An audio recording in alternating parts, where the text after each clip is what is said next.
Еще один сон хотела разобрать сегодня, точнее, не сон, а по тему, про мясо, да. Ам, вот такой короткий сон про кота и кусок мяса. Во сне я видела кота, который тащил кусок мяса по тротуару нашего дома. В этом сне было страшно не только сам сон, как то, что я в детстве читала соники и помнила, что красное мясо — это к болезни. Опять же, видите, не к чему-то. На самом деле это про настоящее. Если вы видите сон, где мясо на полу лежит, ну или по тротуару там тащится, да, то это говорит о том, что вам всего лишь нужно перестать есть конкретный этот вид мяса. Тут еще кошки очень часто указывают на какой-то дисбаланс нашего желудочно-кишечного тракта и просто указывают на то, что вашему организму трудно переваривать это мясо. Тут, тут такая игра слов кошки и кишки. Если быстро сказать, то как бы не заметите разницы.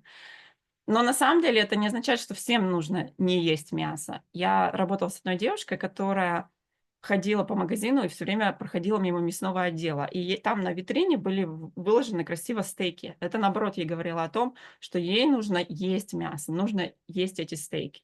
С другой девушкой мы работали. Она приезжала во сне в ресторан быстрого питания, и там, ели там ели эти сэндвичи или как они там, гамбургеры. Они их ели с пола, то есть там не было столов, они просто садились на пол и ели. Все, что на полу — это грязно. И это, ну, представьте, вы же не будете с пола дома есть.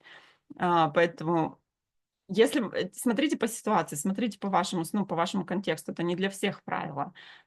Если что-то на полу лежит, молоко проливайте на пол, кофе, там, не знаю, печеньки какие-нибудь, даже рыбу, может быть, даже какие-то полезные продукты, там, не знаю, клубнику просыпаете на пол.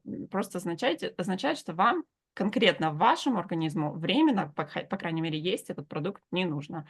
Вообще я хотела обратить ваше внимание, что с духовной точки зрения нет никаких проблем, с мясом. Они, наоборот, очень часто вегетарианцам, например, во сне рекомендуют есть мясо, потому что иначе они не получают достаточно белка или каких-то других, а, ну, там, углеводов или еще чего-то, да.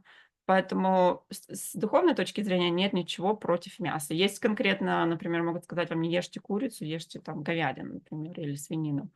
Ам, а так это всё по обстоятельствам. Спасибо.